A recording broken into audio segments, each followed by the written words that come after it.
Obey me or get out. My son-in-law spat the words at me, in the house I helped buy for my daughter. They thought the old soldier was finished. They were about to learn that this old dog still knew how to fight a war. If you're listening to this, subscribe to the channel and let me know where you're watching from. It helps to know I'm not completely alone in this world. Let me back up and tell you how I ended up losing my family, just to save my legacy. It started with a glass of whiskey, expensive stuff. The crystal tumbler felt wrong in my hand. Too heavy, too cold. I swirled the amber liquid, watching it catch the light from the chandelier. The chandelier was massive, too bright. It made the whole room feel like an operating theater. This house, my daughter Sarah's house, was like that. Sterile, white walls, gray furniture, sharp edges everywhere you looked. It wasn't a home, it was a museum, and I felt like a smudge on the glass, a trespasser in a life I didn't recognize. My name is David Miller. I'm 65. I did 20 years in the Army. Then 40 years building Miller & Sons Builders from the ground up. I know the smell of sawdust and sweat. I know the value of a strong foundation. This museum my daughter lived in, it felt like it could collapse in a strong wind. It was built on sand. I missed my wife, Linda. She passed 5 years ago. The world lost its color when she left. Linda would have hated this place. She liked warmth, laughter. But we did nothing be for in Moreau. The bedating was something. You liked warmth, laughter, our old scarred kitchen table. This place had marble floors and silence. A silence that screamed money. But something about that money felt dirty, and I was starting to understand why. Across from me sat Mark, my son-in-law. He wore a suit jacket. It was Sunday evening. Mark always looked like he was ready to sell you something you didn't want. He was sharp, ambitious, and I was starting to realize, completely ruthless. He kept adjusting his cuffs, gold, expensive. He saw me watching and smiled. But his eyes were like 2 chips of ice. Cold, dead. When Sarah married him 3 years ago, I thought he was a good man. Driven. He seemed to adore her. When he wanted to join the family business, I was thrilled. I wanted the legacy to continue. I wanted Sarah's future secure. So, a year ago, I did something incredibly stupid. I gifted them a 40% stake in my company. I brought Mark into the executive office. I thought I was securing the future. I didn't know I was inviting a viper into my home. It was the biggest mistake of my life, and the price was about to come due. David, Mark said. His voice was smooth like polished stone. We need to finalize the strategy for the Peterson development. I put the whiskey down. I used a coaster. The coaster probably cost more than my truck payment. The tension in the room was already thick. Sarah was staring intently at her plate, pushing her food around, not eating. She knew what was coming. Mark, we've talked about this, I said, keeping my voice level. Army steady. The Peterson project is a monster. It's a skyscraper. It's a landmark, David, Mark corrected me, his tone patronizing. It's a risk, I shot back. We build homes. We build quality commercial buildings. We don't build skyscrapers. Mark chuckled. A dry, dismissive sound. The sound a man makes when he thinks you're a fool. We do now, David. You have to think bigger.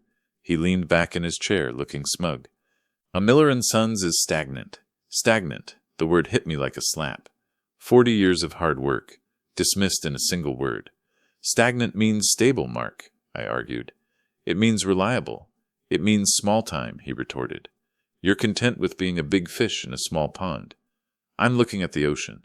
The ocean is deep, Mark, and it has sharks, I replied. The old soldier in me was waking up. I didn't know I was sitting across from the biggest one. We don't have the capital, I pressed. We don't have the expertise. It means massive loans. Leveraging everything. Everything I spent 40 years building.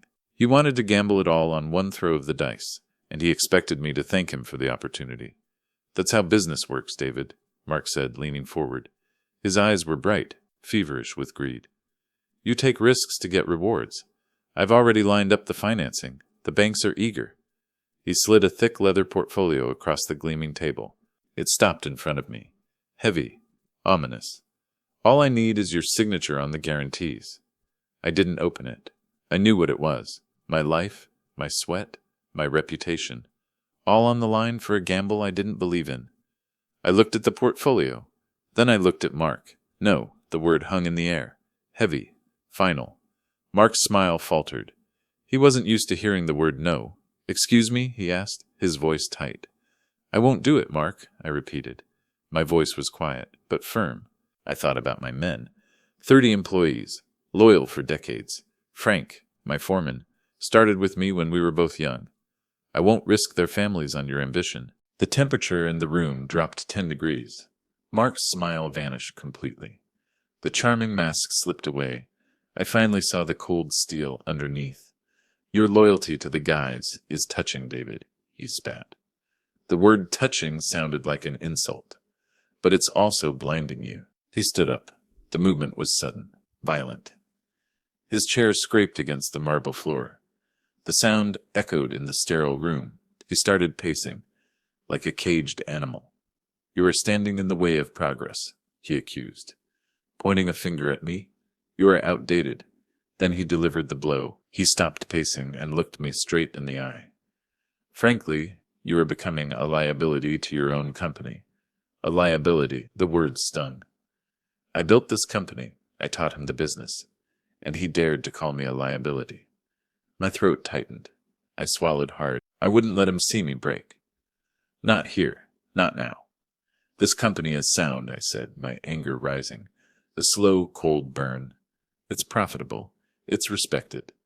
And as long as I am the CEO, we will not take this risk." I thought that was the end of the discussion. I couldn't have been more wrong. Mark walked around the table. Slow, deliberate. He loomed over me. His shadow fell across my face. "That's where you're wrong, David," he hissed. His voice was pure venom. "I am running the operations now. I am the future of Miller & Sons. You are the past." He slammed his hand down on the portfolio. The sound cracked through the sterile room like a gunshot. Sarah flinched, but she didn't look up.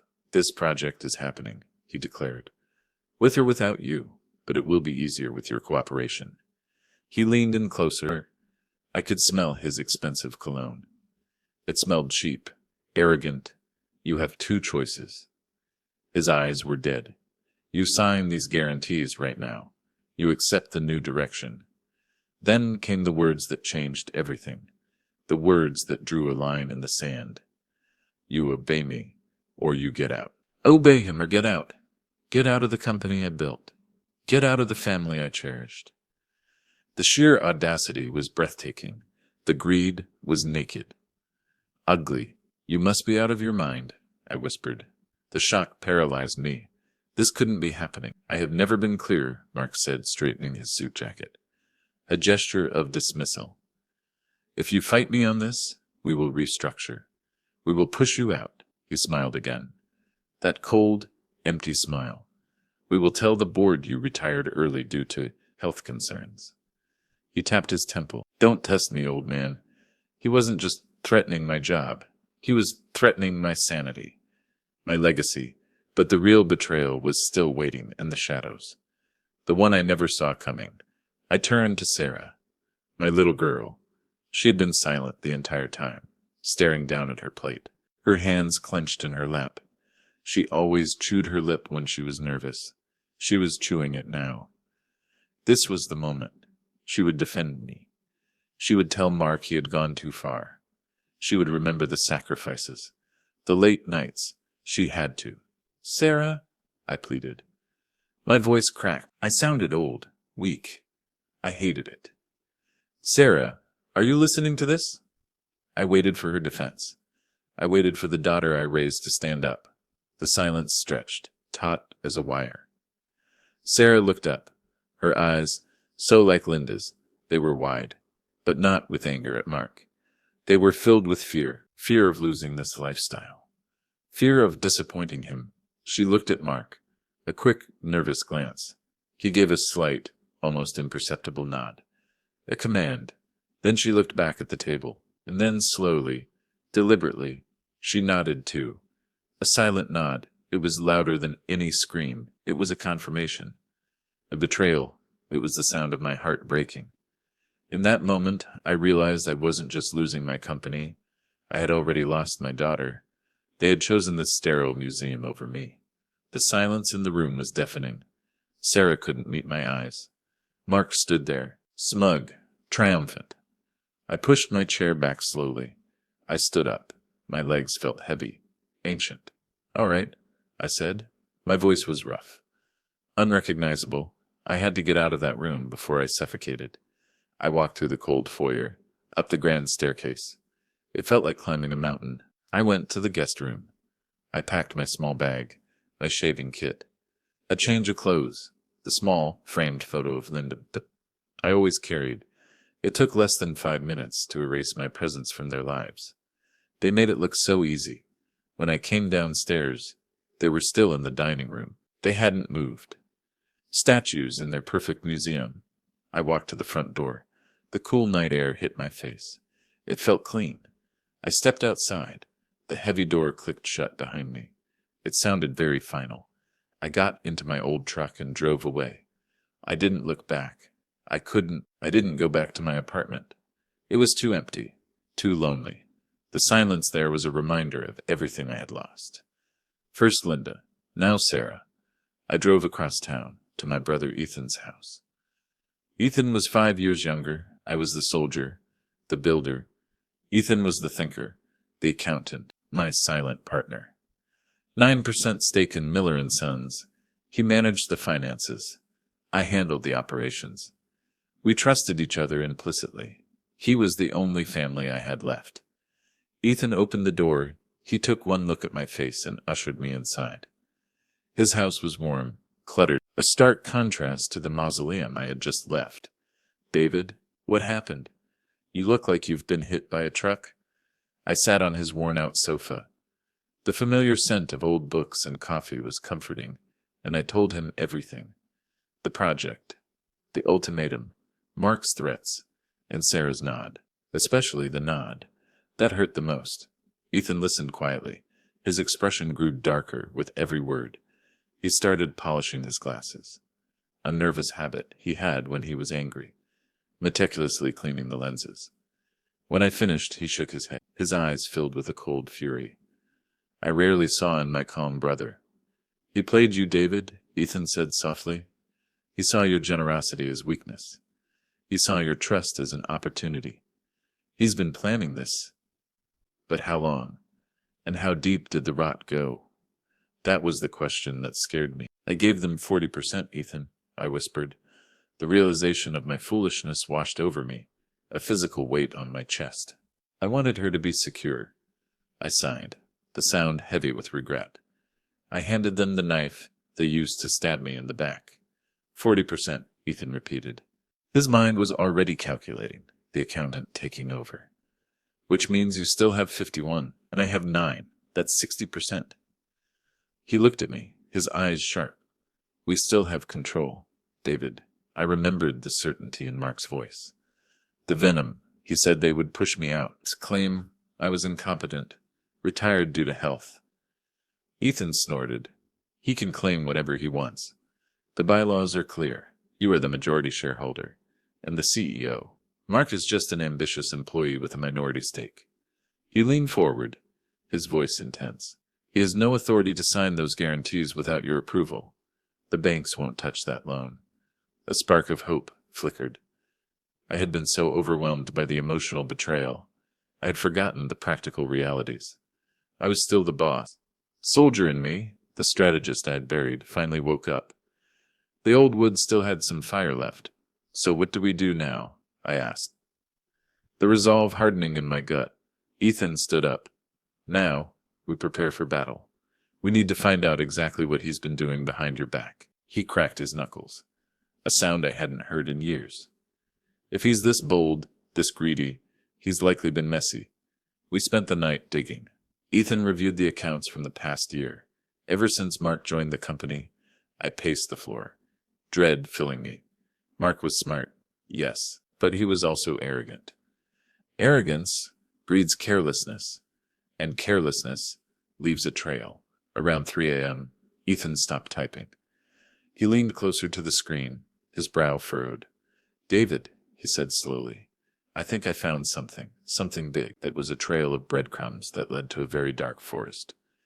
He turned the laptop around, a series of large withdrawals. Last 6 months, marked as consulting fees for the Oakwood project. a development we had recently completed. Consulting fees? My blood ran cold. We didn't use consultants for Oakwood. We did everything in-house. That was the whole point. Ethan cross-referenced the payee. A shell corporation, Apex Global Solutions. The name sounded fake.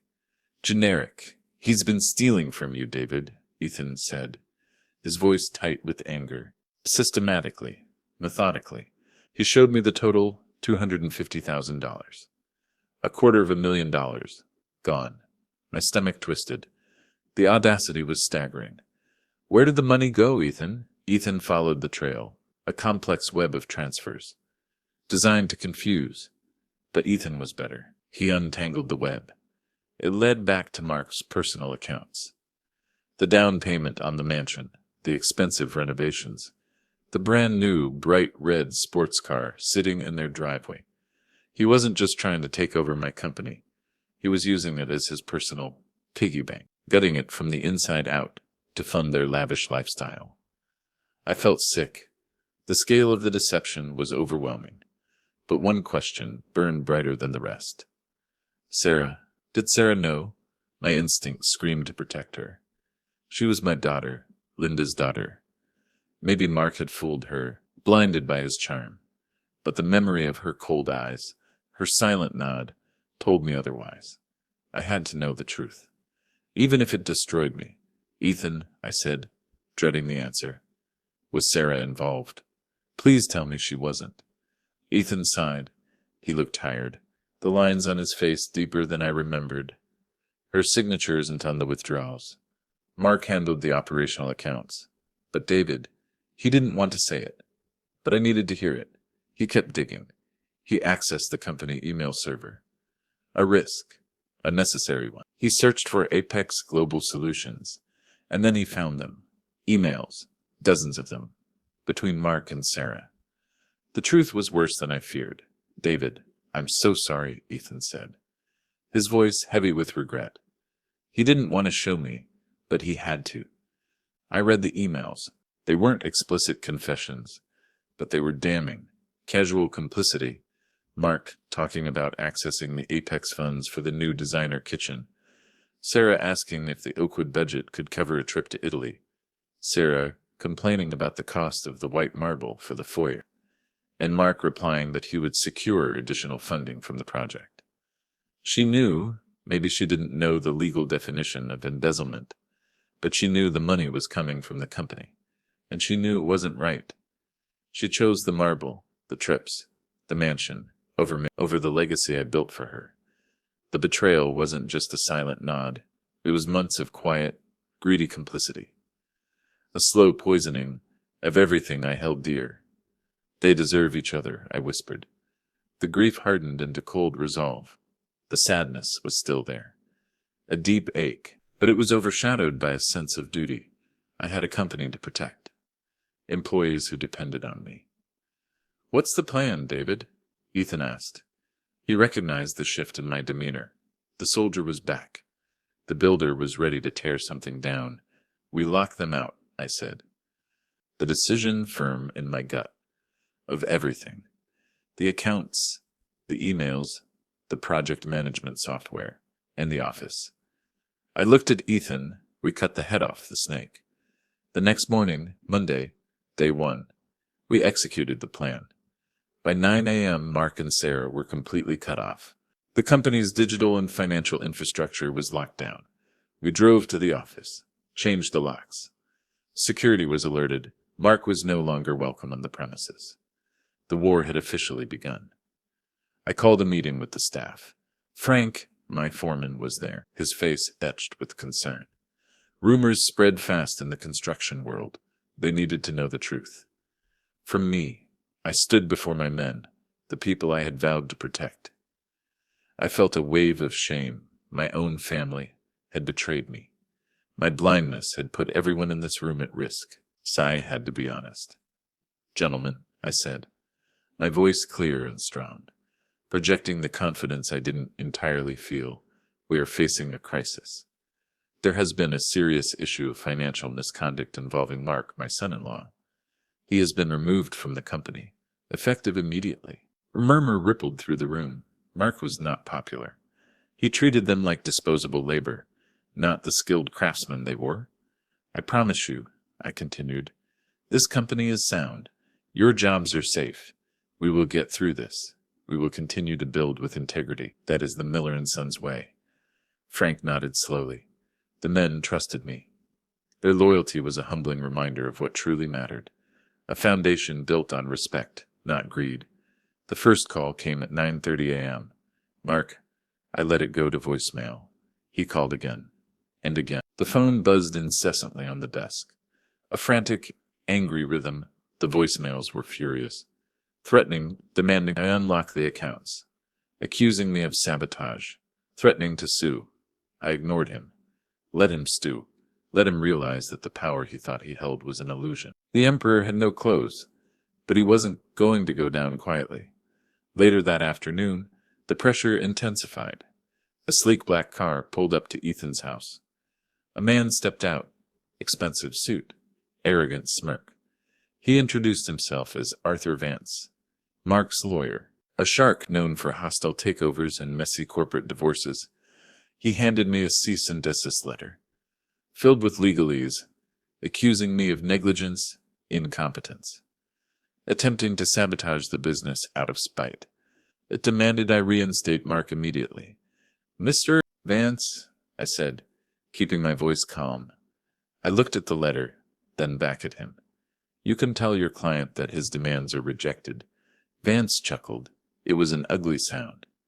David, let's not be hasty. Mark has friends in high places. This could get very ugly for you.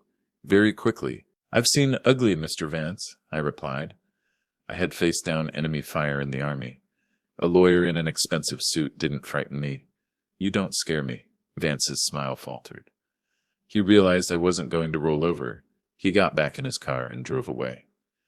He was just a bully in a suit, but he was a dangerous bully, and I knew this was just the first shot fired. The uncertainty was spooking our clients. Rumors were spreading that Miller and Sons was going under. We needed to control the narrative. We were bleeding money while the accounts were frozen. We needed to resolve this quickly, and then the call came that could ruin everything. It was Mr. Harrison, one of our biggest and oldest clients. A man of integrity. He was threatening to pull his contract for the new office building. Millions of dollars. The fallout could cripple us. The urge to lie, to say everything was fine, was overwhelming, but I knew my business was built on integrity. I had to tell him the truth. Hope he respected my honesty more than the rumors. I told Mr. Harrison the situation, assuring him the issue was being handled internally, that the company was stable. Despite the management change, he paused. A long, agonizing silence. I held my breath. Then he said, I appreciate your honesty, David. I did business with your father, and I do business with you because I trust you. Mark, I never liked that kid. Too slick, too ambitious. He paused again. We will proceed as planned. Honesty paid off, but the stress was mounting. We were fighting a war on multiple fronts, and we were still missing a crucial piece of the puzzle. On Tuesday, day 2, the calls shifted from Mark to Sarah, her voice frantic, desperate. The entitlement was gone, replaced by sheer panic. The mask of the perfect wife cracking under the pressure. Daddy, what are you doing? She cried in her voicemail. I hadn't heard her call me Daddy in years. The sound twisted something inside me. It felt manipulative, calculated, but I didn't pick up. The bank called, she continued, sobbing. They said the accounts are frozen. Our personal credit cards are being declined. And the loan for the Peterson development, they're questioning it because your signature is missing. She paused, her voice trembling. Mark is furious.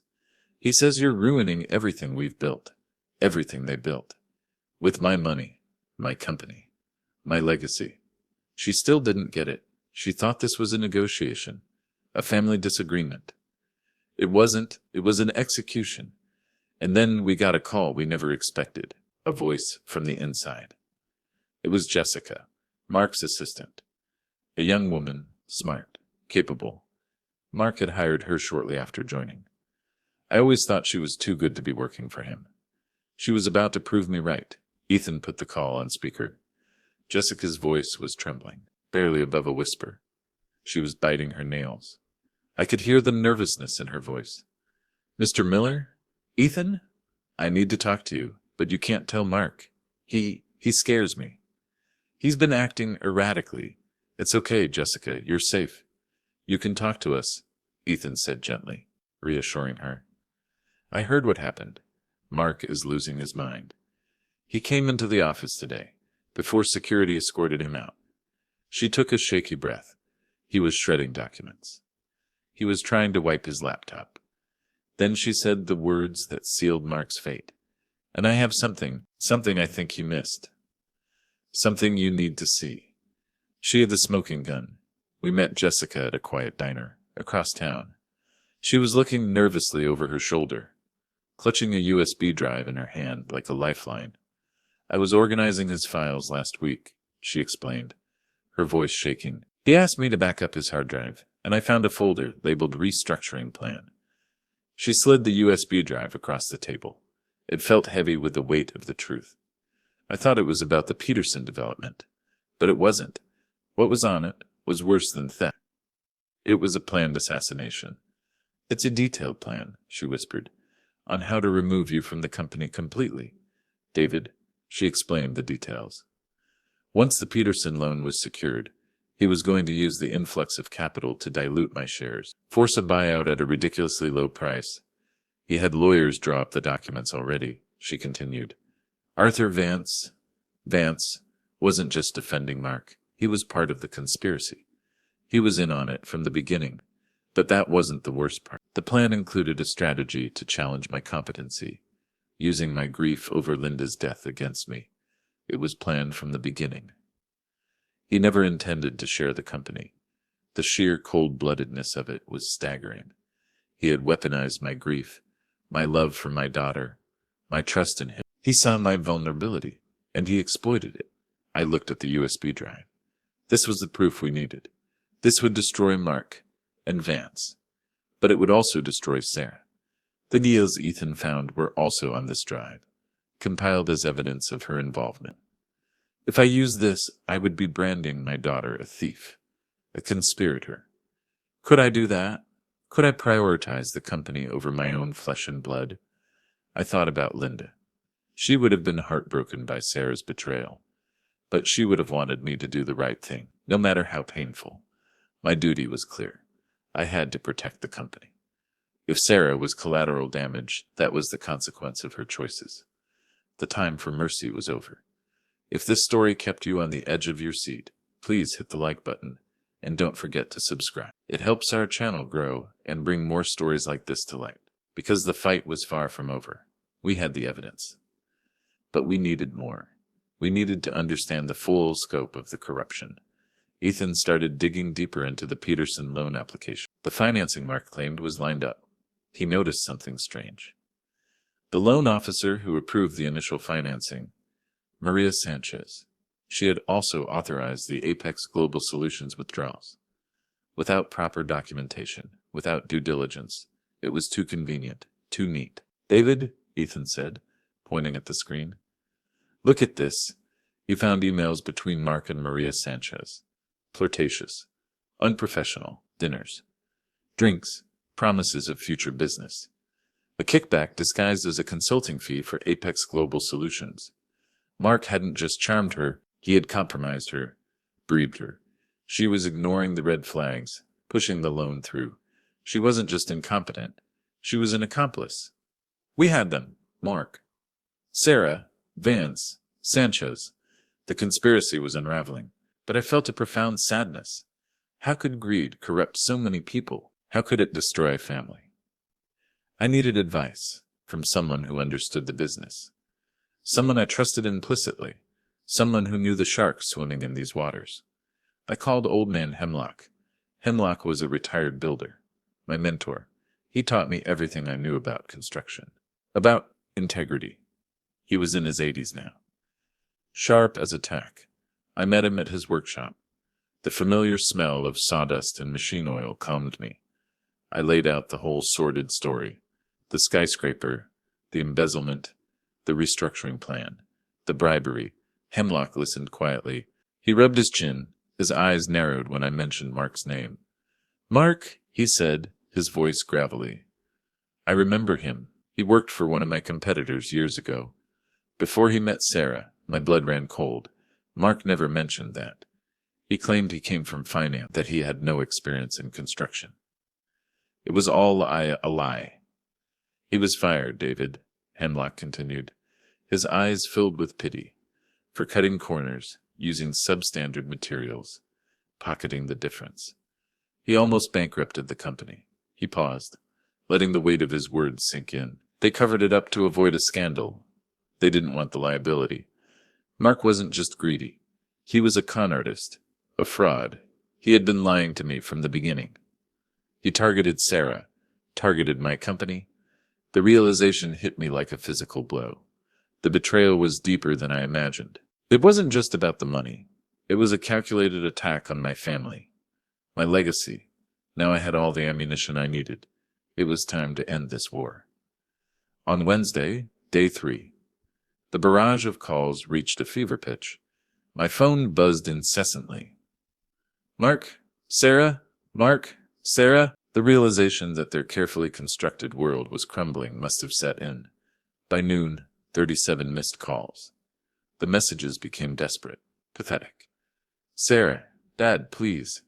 We're in trouble. The banks are threatening to call the loans on the house. We could lose everything. Please, call me. I'm sorry. I'm so sorry. Sorry she got caught. Mark, David, you stubborn old fool. You win, okay? You win. Just unlock the accounts. We can negotiate a settlement, a generous settlement, but you have to do it today. Don't let your pride destroy this family." He was the one destroying the family, not me. They were cornered. The arrogance was gone, replaced by desperate panic. Then the final player entered the game, the man who held the keys to the kingdom. My phone rang Egg. Mr. Peterson himself, the developer behind the skyscraper project, a man whose opinion could make or break a construction firm in this city. "David, what in the world is going on over there?" he demanded, his voice gruff. Mark called me, frantic. Then he said the words that confirmed Mark's desperation. He said you were having some kind of mental breakdown, that I needed to intervene with the banks. He said you were jeopardizing the entire project. Mark's final desperate play, the competency card. This was the ultimate test. If Peterson believed Mark's lies, the company was finished. I could attack Mark, expose his lies, but that might make me look unstable. Playing into the narrative Mark was trying to create. I had to remain calm, professional. I had to show Peterson I was still in control. "Mr. Peterson," I said calmly, my voice steady despite the adrenaline coursing through my veins. "I apologize for the confusion. Mark is no longer with the company. There has been an internal dispute." I took a deep breath. This was the moment to drop the bomb.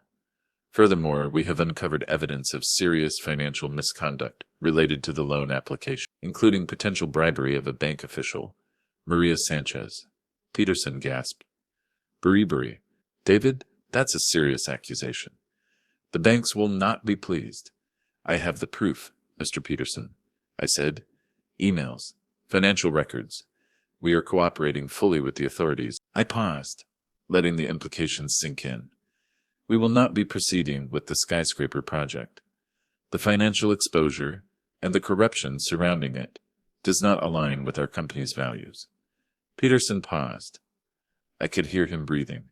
"Considering my word, I appreciate your candor, David, and your integrity. You build on solid ground. The bank will be hearing about this, and the authorities." He paused again. "Mark, he was always too slick. Good luck, David." He hung up. We had lost the biggest project in our history, but we had saved the company and exposed the corruption. We had done the right thing. Ethan looked at me, concerned. "David, are you sure about this? Confronting them in person. It's going to be ugly. Maybe we should let the lawyers handle it. It would be easier, cleaner, less emotionally taxing." But this was personal. It wasn't just about the money. It was about the betrayal. The lack of respect. I needed to look them in the eye. I needed them to see they hadn't broken me. I needed to reclaim my legacy. No, I said. I need to end this myself. It was time for the final showdown. We called an emergency board meeting that afternoon. Myself, Ethan, Sarah, and Mark.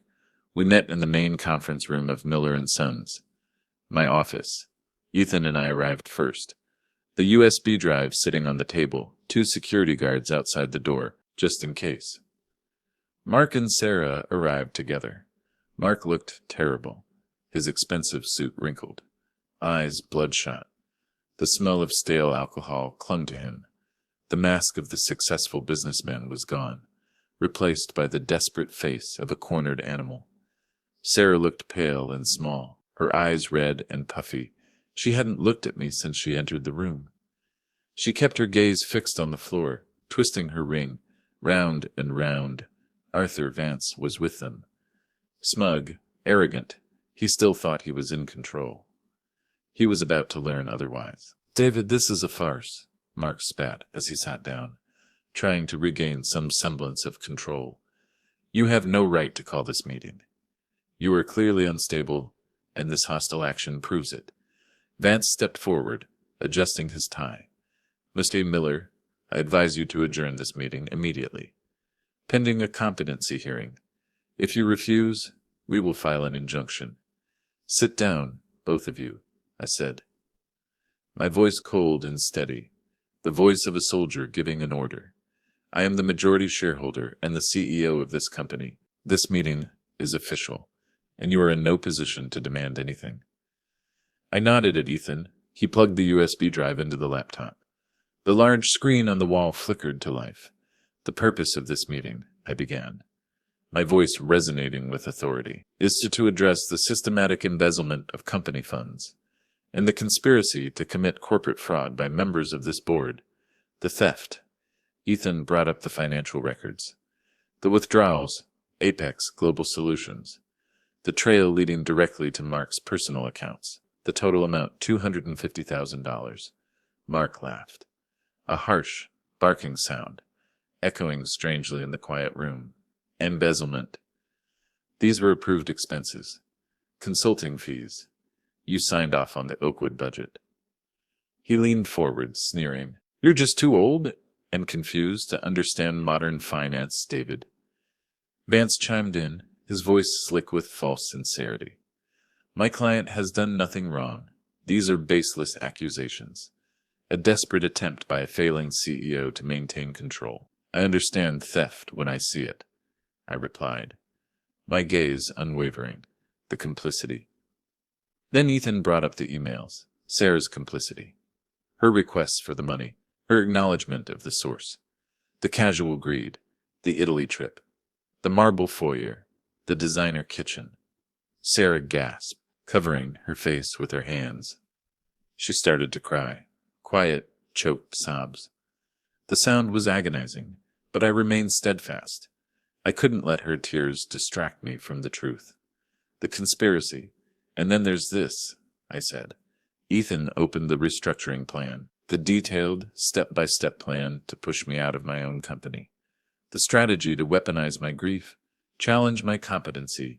And this plan, I said, looking directly at Vance, was drafted by you, Mr. Vance, making you an accomplice to fraud. Vance turned pale.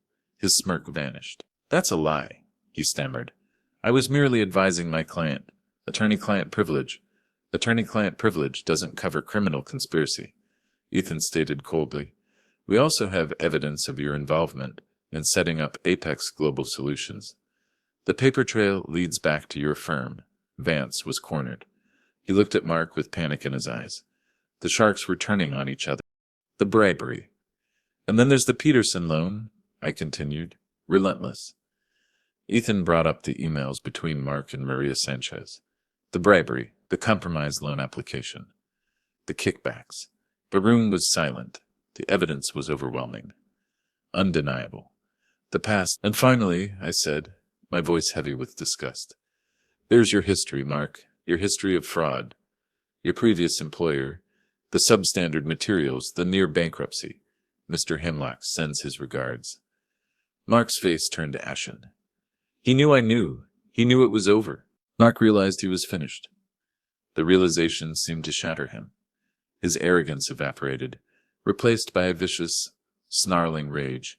He jumped to his feet, his chair clattering to the floor.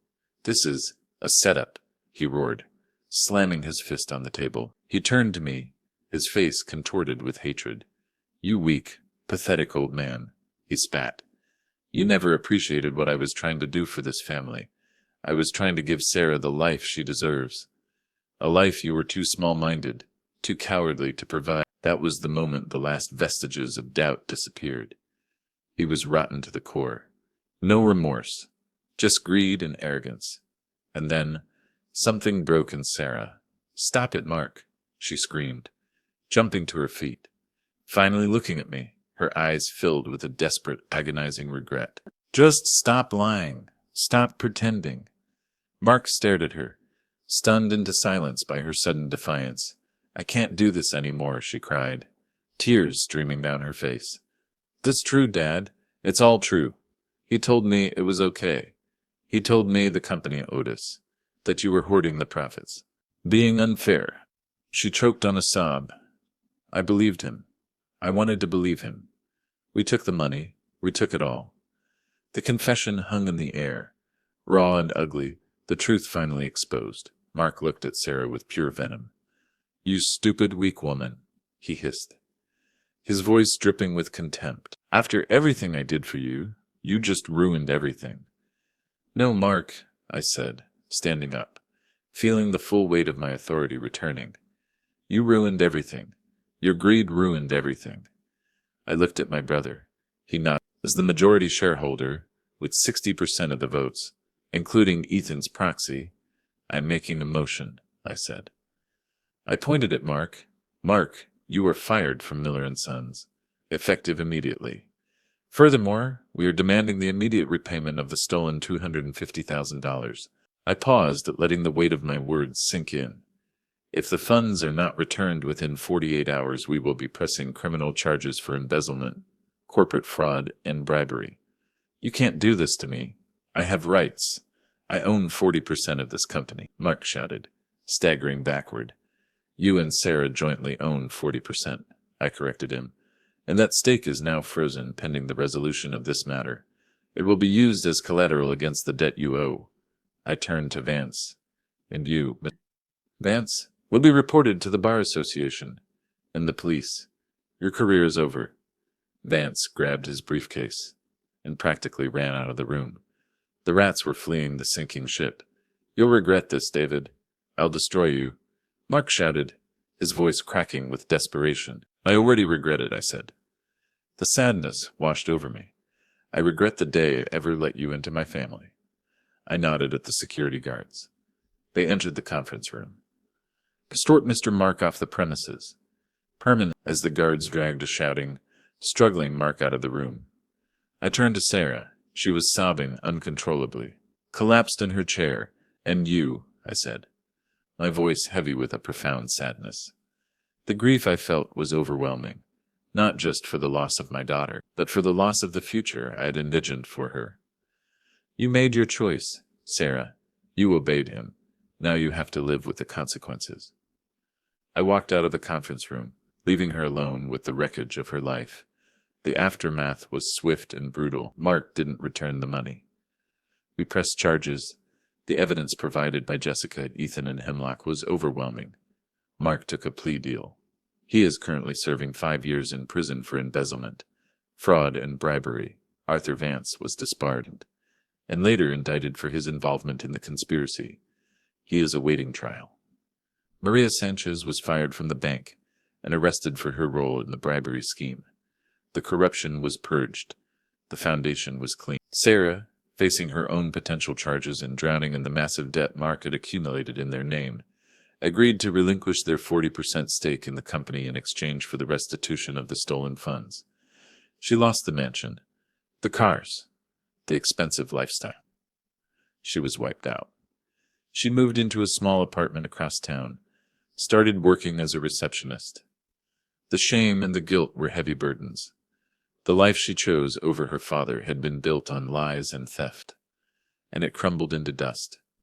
Ethan and I stabilized the company. The employees rallied behind us, their loyalty stronger than ever. Frank took over the day-to-day operations on the ground. We focused on what we did best. Quality work, honest dealing, a commitment to our people. Miller & Sons thrived. We were smaller, perhaps, but we were stronger, built on a solid foundation of integrity.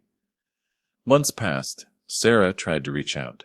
She wrote letters, filled with apologies and regrets, echoing the desperate pleas from those 37 missed calls. I read them, but the words felt hollow. The wound was too deep. The trust too broken. Maybe, someday, the wounds would heal, but the scars would always remain. One evening, I was sitting in my office, the familiar smell of sawdust and coffee comforting me. Ethan walked in and handed me a cup. "How are you doing, David?" he asked gently. "I'm okay," I said. "We did the right thing." "Yes, we did." I looked at the picture of Linda on my desk. I thought about the sacrifices we had made, the dreams we had shared for our daughter. I didn't save my family. It was broken, perhaps beyond repair, but I saved my legacy. I saved my company, and I saved my self-respect. I learned a hard lesson about the nature of trust. In the Army, they teach you to rely on the man next to you. In business, you rely on contracts and due diligence. But in family, trust is supposed to be absolute, and when that trust is violated, the foundation crumbles. I was a builder. I knew how to fix broken things. But sometimes, the damage is too severe. Sometimes, the only thing you can do is clear the wreckage and build something new on solid ground. I looked out the window at the bustling construction yard below. It was time to get back to work. Thanks for listening. Please rate our story in the comments. If you enjoyed it, don't forget to subscribe. Your support means a lot because your time matters.